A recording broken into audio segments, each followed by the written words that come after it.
Hi folks, welcome to my little live on fasting. I hope that you have had a good Friday and kind of are getting back into the swing of work if you are back into work. So for those of you who don't know, my name's Vicky Midwood, and you might have seen me doing a couple of lives on this page or on my other page, or maybe not at all. Hi Karen, Happy New Year. So what I'm going to talk about today, hi Rosa, is why I fast and what I'm learning whilst I'm doing it. So for most of you, you may have come across or heard about now intermittent fasting. It's kind of been around for a very, very long time, but it's been trending, if you like, for probably the last 12 months. And there were quite a number of programs that were done early on last year, all about the benefits of intermittent fasting when it came to blood sugar management and reversing type 2 diabetes, which is great, and it really does help. What they didn't kind of go into, other than the weight loss side of things, was actually how beneficial fasting is from a whole other point of view. And that's really why I do it. I have to be honest with you, when I first started intermittent fasting, I did do it from the point of view of weight loss. And I struggled with it because in my head it was kind of a deprivation thing. Actually, when I started to come at it from a point of view of health, it kind of made much more sense. And without realising it, I was doing it anyway. Because I was teaching early in the morning, I had clients early in the morning. I basically I'm not a person who needs to eat as soon as they get up. I'm not usually hungry when I get up. So it was not even an issue for me to go till 12 o'clock, 1 o'clock without eating anything. So not realising I was actually doing a form of intermittent fasting was helpful. However, the reason that I kind of am doing this post now is because I'm really doing it much more from a longer term point of view. So I'm doing more 24-hour, 48-hour and 72-hour fasts. And I'm learning about this whole process. And the main reason why I'm doing it is to help me to get really clear on the food intolerances that I have now. Some of you have looked at the poll on the page, and one of the options on that was about food intolerance and how that affects your hormones and how it affects your weight as well, big time. And so for me, last year, as most of you know, I had my heart attack back in March. But prior to that, last Christmas and New Year, I was still struggling with my weight big time. I'm usually around about sort of 9.5 stone. I feel happier a little bit under that, to be honest. But kind of 9.5 is usually where I sort of stayed. But all of a sudden, I was creeping up closer to the 10 stone mark, and I might not have looked particularly different, but I felt it. And for those of you who struggle with that 7 to 10 pounds, you can still fit into your clothes, but you don't feel great and you don't feel comfortable. And that's kind of where I was last Christmas and New Year. So I kind of looked fine when I was dressed, but I didn't particularly like what I was seeing in the mirror when I was undressed. Now, not to the extent that I was like, oh my God, I need to do something drastic. But it was kind of, you know what, I really want to look a bit better than I do.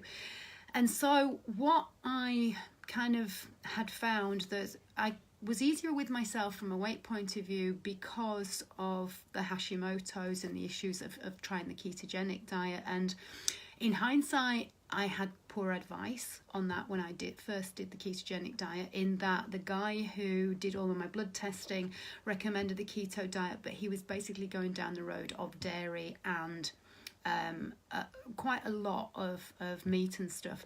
Now, having done fasting and a lot of fasting this year, I've realised that my body just does not do dairy well at all. I can do a tiny bit now, but definitely way back in summer, my body was just saying no. And I only discovered that through fasting. And by having more prolonged periods of fasting, i.e. 24 hours, where your digestive system can completely have a total rest. it's only then that I kind of started to notice much more that there was a definite effect when I was taking in milk or yogurt. Not so much cream, interestingly, and not so much cheese. So this is where this is what I'm learning, because I would have thought that all dairy would have been, if I've got an issue with dairy, then I've got an issue with dairy, but not necessarily. And this is why I don't go down the road of giving people diet plans to follow with exact foodstuffs to follow, because we're all different, and what may be fine for me may not be fine for your body. And a lot of us take on board the idea that there's good foods and bad foods, and certain foods have got this healthy appeal and other foods haven't. And actually, we can be just as intolerant to the healthy stuff as we can to the unhealthy stuff. And so what I've learned is, over the last few months where I've been doing 3-day fast, this is my third 3-day fast, and I've done each one slightly differently, just because I like to be curious and find out how it feels to do it in a different way. So the first one I did was purely water and broth. I did a couple of juices on the first day, but that was a 5-day fast. So technically the last 3 days I did with water and broth. And the results were that I felt absolutely shattered on day 2. I really didn't want to do anything. I didn't want to go anywhere. By day 4, I was feeling full of energy, very, very focused. And this is the thing about fasting. It makes you feel 100% more focused than you perhaps have felt previously. So if you find that you are always distracted and not able to concentrate on something for a long period of time, all of a sudden you just can. And for me, because I'm working on my new program at the moment and I'm doing a lot more technical stuff, I need to be able to focus, and I was struggling with that. So that was a really interesting thing. My focus was increased definitely tenfold, which is amazing. The main reason, though, that I'm doing it is to discover my intolerances, because each time I do it, I discover something different. So the first time I did it, I went back, and what you break your fast with obviously is important.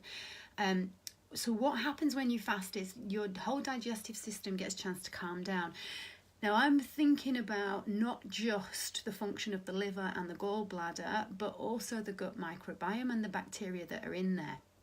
And I'll go into this a little bit more when I talk more about food intolerance. But your gut microbiome is very much determined by the daily diet or the regular foodstuffs that you take in. And if you are regularly eating processed foods or gluten containing foods or high sugar foods or even sweeteners, then the bacteria that break down those foods are going to keep on replicating. And you know how bacteria works. Hi sugar, you know how bacteria works. If you see like an apple that's growing, yeah, you can see that it proliferates, it keeps growing.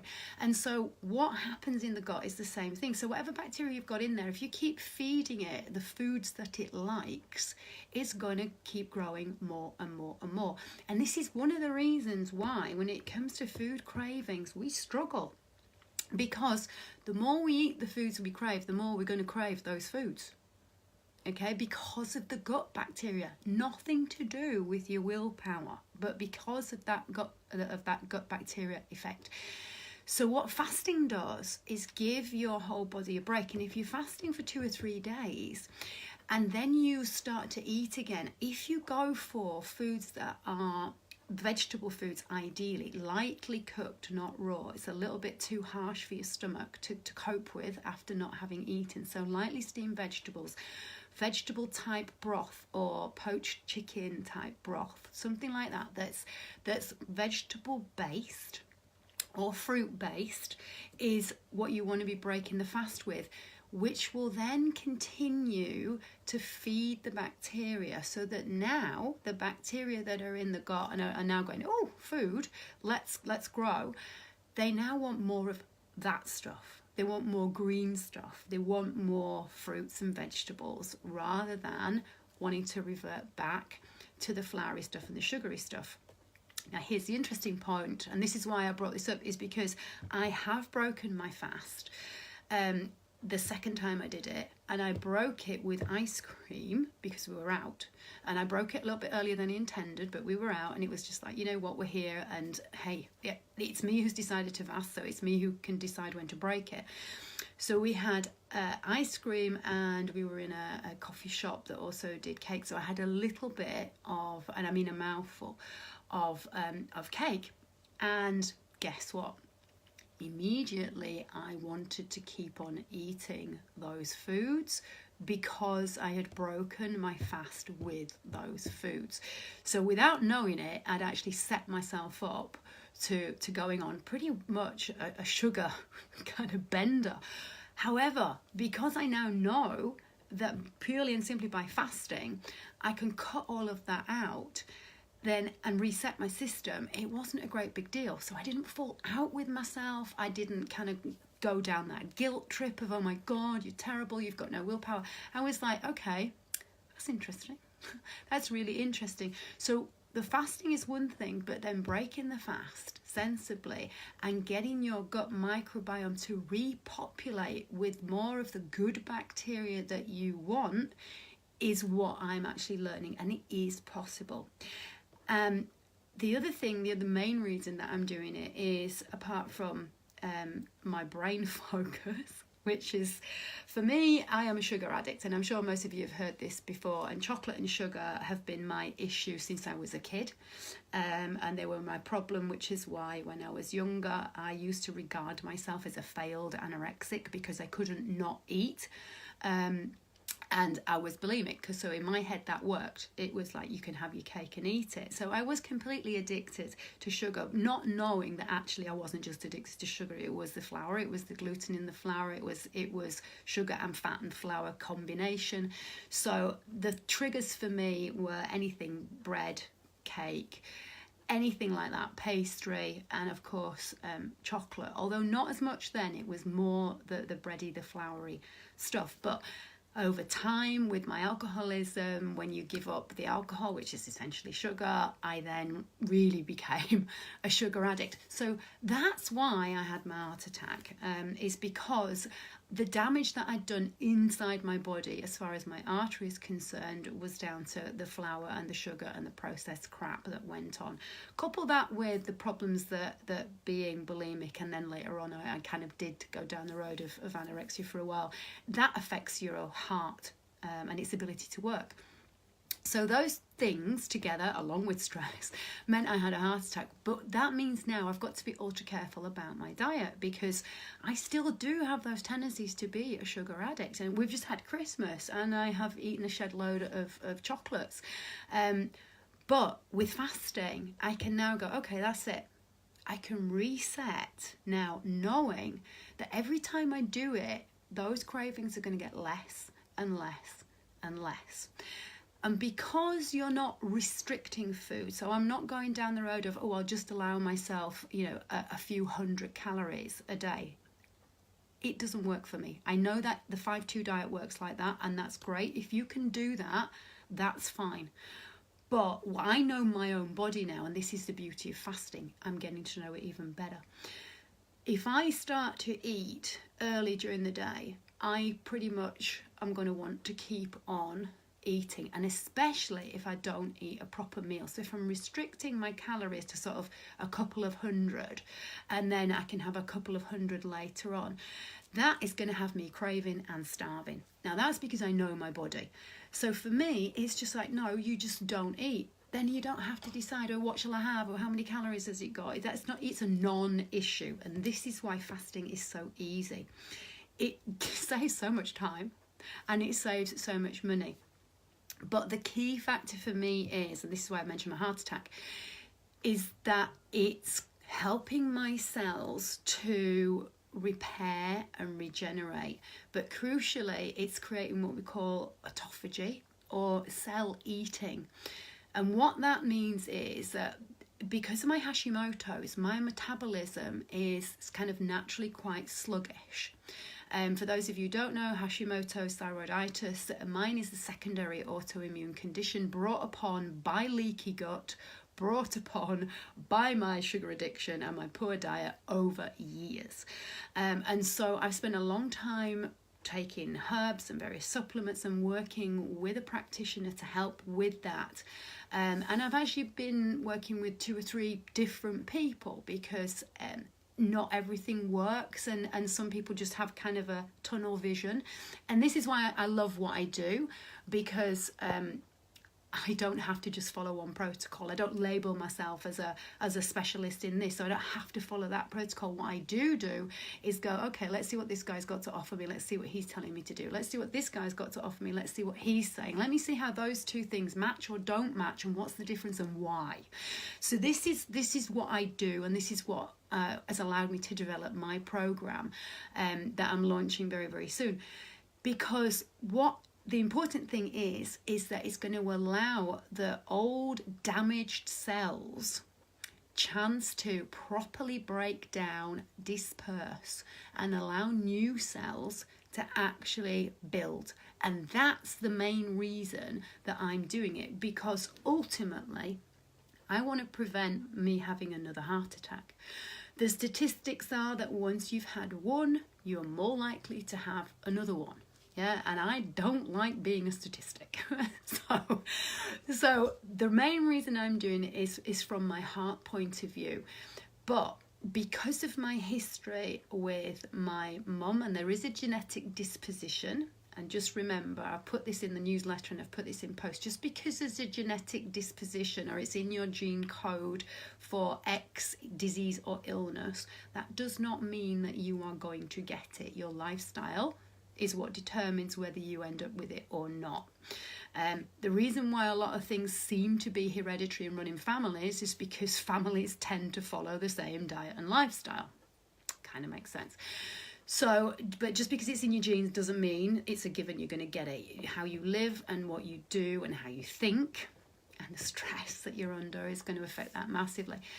So that's the main reason for me doing it. But also there is type 2 diabetes on my mum's side of the family. There's heart disease on both sides of my families, and obviously I've had my heart attack, so that's kind of number 1 reason. But number 2 reason as well is that it helps with longevity. It helps you to live longer. It helps your body to function better. So we've got the regenerative effect of autophagy. My body is now able, much more than when I'm eating all of the time. It's much more able to allow that autophagy to take place. If you think about it, it makes sense. If you're not eating food all of the time, your liver, your gallbladder, your kidneys, all of those pathways that are excretory pathways that get rid of rubbish and filter stuff out are freed up because they're not having to deal with food. So they're able to do all of this repair and regenerative stuff that normally they only get a chance to do when you are asleep, which is the only time for most people that we're not eating. So it kind of makes sense if you understand a little bit of how the body works. But also, the journey that I'm going on is allowing me to spend a little bit longer and a little bit longer each time. Each fast that I do slightly differently. So this last one I've done it with coffee and fat, just to see how different it felt to doing it with the broth and the water, and to doing it with pretty much just water. And it's a lot different, and my results are a lot different. From an energetic point of view and from a hunger point of view, nowhere near the kind of hunger that I had when I was doing just the water, and nowhere near the same sort of energy dip when I was doing the water and the broth. But that was my first one. So this third one, which is what I've just completed now, was so much easier, to the point where I'm like, do you know what? I still actually haven't eaten yet. So it's now 72 hours. Well, it actually was 72 hours at 5 o'clock. So it's now 73 and a bit. And I'm kind of like, do I actually want to eat right now or not? Now, I haven't decided yet, and I don't have to. Okay, I'm going to listen to what my body is telling me. I may wait until tomorrow, because, as I've said, the coffee and the fat has actually given me a lot more energy. I don't feel as if I need anything at the moment, but that may change. And this is the beauty of fasting, folks. It doesn't have to look a certain way. And this is why I really like it. So you might have heard of the 16-8, and you might have heard of doing it the 5-2 diet, where you're fasting for 2 days but you just have a reduced calorie intake, which I mentioned earlier, 500 calories a day, and then for the rest of the time you kind of eat what you like. I'm not a great fan of the eat whatever you like, because you're kind of a little bit doing a waltz, 2 steps forwards, 2 steps backwards. But I can see why people would want to do it if they are playing around with it for fat loss. So what I've really learned from it is that it gets easier every time you do it, and the longer you do it, the longer you can do it, which kind of makes sense, because like anything, the more you practice it, the better at it, the easier it becomes. The other thing is that I'm learning much more the signals that my body is giving me. I can tune into them much better. I wasn't bad at tuning into them before, but now I'm a lot better than I was. And also I'm discovering each time which foods my body really is not happy with and which ones it's actually fine with, that might not be the healthiest, but you know what, they're okay. So that is kind of my little spiel on why I'm fasting, why I'm doing it, and what the benefits are. And I'm going to wrap it up by saying you will probably hear about fasting this year for sure, kind of if you look for it. But in the next 5 years, fasting is going to be one of the recommended alternative treatments, along with other stuff, for cancer. For the very reason that I've said, the cell regeneration, you're not pumping your body full of sugar, so you're not getting that response.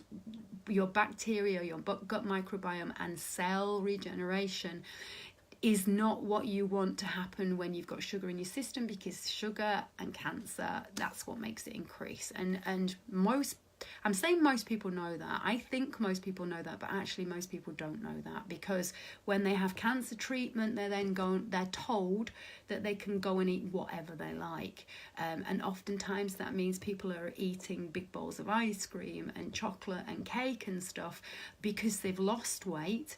And so those foods are very calorific, and they'll supposedly help to put weight back on, but actually they're undoing everything you're trying to do. They're feeding the cancer cells with more of the stuff that's going to make them grow. So to my mind, that's just complete madness as advice.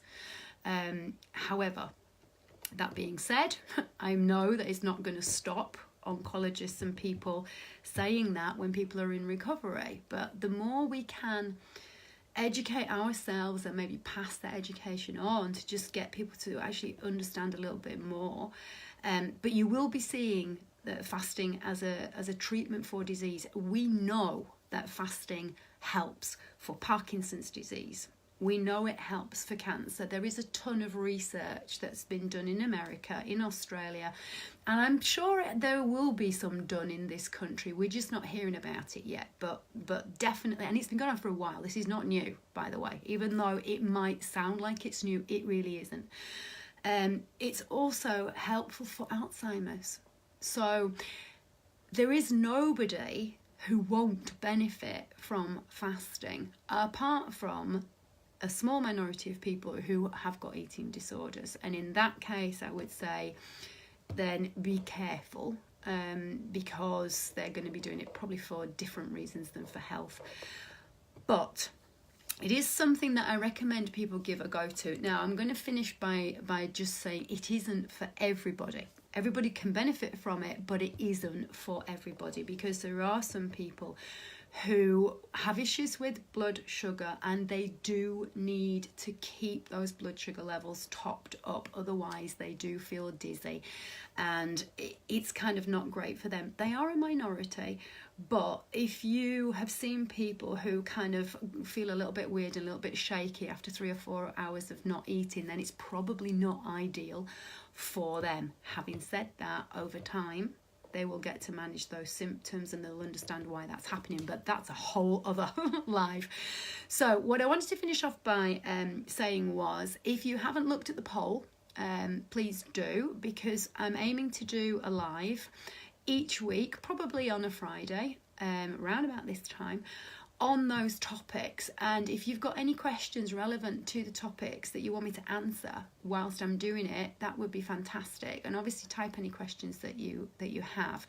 If you are interested in doing fasting and you kind of just want a little bit more confidence in how you should go about it, then the key is really, if you're going to do less than 24 hours, you don't need to do anything different. You just need to make sure that you drink plenty of water.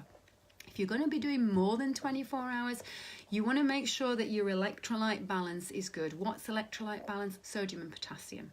So you want to make sure that the water that you're drinking is mineral water, that's got a reasonable sodium potassium balance.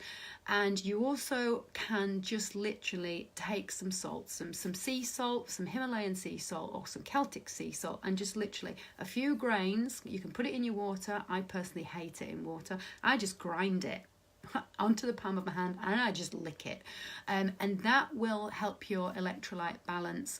And other than that, for 24 hours or up to 36 and even 48, you don't need to do anything more than that. If you're really starving, you could go for a broth, so like a clear chicken broth, vegetable broth, or beef bone broth type of thing, and that's absolutely fine too. So what I'm going to say is, if you haven't tried fasting, give it a whirl. I know you guys who are watching have both tried fasting. So if you want to share how you found it and what you've discovered, what you've learned about your body from fasting, that would be absolutely awesome. Because the more we can get people to understand that it's not just about fat loss and it's not just about weight loss, those are a bonus. It's actually about the health benefits. It's about how well your brain is functioning. It's about how well you can focus. It's about cell regeneration and renewal called autophagy. And it's about allaying, or hopefully really reversing or preventing certain diseases. So that's pretty much me. I posted about my new course that's coming up. It is a pilot course, folks, and I'm going to be doing it for 12 weeks. It is going to be basically the year-long program that I would do with my one-to-one clients, kind of condensed into a real intense format. And I want ideally 10 people to trial it out, because I need to see, is it too intense? Is 12 weeks going to be okay, or do I actually need to make it more like 6 months? So if you are interested, because it is a pilot program, there'll be a lot of one-to-one connection with me. So it's almost like you're getting one-to-one tuition. It won't quite be as intense as that, in that I won't be connecting with you every single week in person. But if you are interested in that, it's not a cheap program. It's going to be a reasonable price. It's not as much as obviously my one-to-one would be for a year, but it's not a cheap sort of 97 quid job either. It's a substantial amount of money, because the information you're getting, the experience that you will have, the results and the benefits that you will get, I don't even think you can put a price on them, to be quite honest. So if you are interested in having a look, the PDF that tells you more about it is now ready. So I will put another link on this page somewhere, probably above this video, and there is also a link that's gone on whilst I've been talking to book a call with me to find out a little bit more, if you want to, about fasting, about working with me one-to-one, or about this program or any other topic or health issue that you kind of think you need help with, but you're just not quite sure who to approach, where to go, or what to do. I'd love to have a chat with you, folks. There is no obligation for you to work with me or do anything with me. It is just a chat, because I love to talk about this stuff. As you've probably realised, this live's gone on for I don't know how long, but I could talk about health and your gut and hormones and food and cravings and all that stuff all day long. But I'm going to split it up into some weekly lives just so that you can come back onto this page and have another listen and just get more clarity on what's going on with your body, with your particular hormone system and cycle, with what works for you, what doesn't, and why. And hopefully from these you're going to realise that you're not on your own with this stuff, you're not a bit weird, and that we are all human beings who have very similar issues, but they just show up in different ways. And there is a lot we can do without going down the road of medication and just feeling sorry for ourselves and thinking, well, that's it, I'm over the hill, I've had it. Right?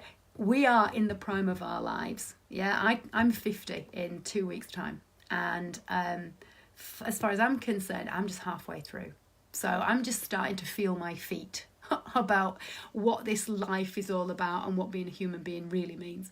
And I want to share my excitement for the next 50 years with you guys. If you'll be around then to let me, I would love it. And I'd love to talk to as many of you as possible. So on that note, I'm going to leave it to you to have the rest of a fantastic Friday.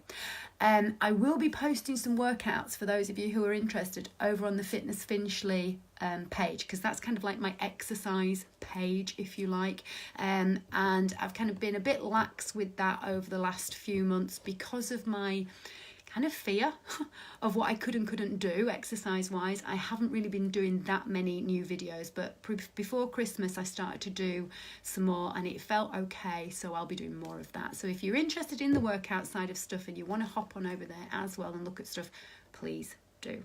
Have a great night, folks. Have a lovely weekend, and I will speak to you all again soon. Bye.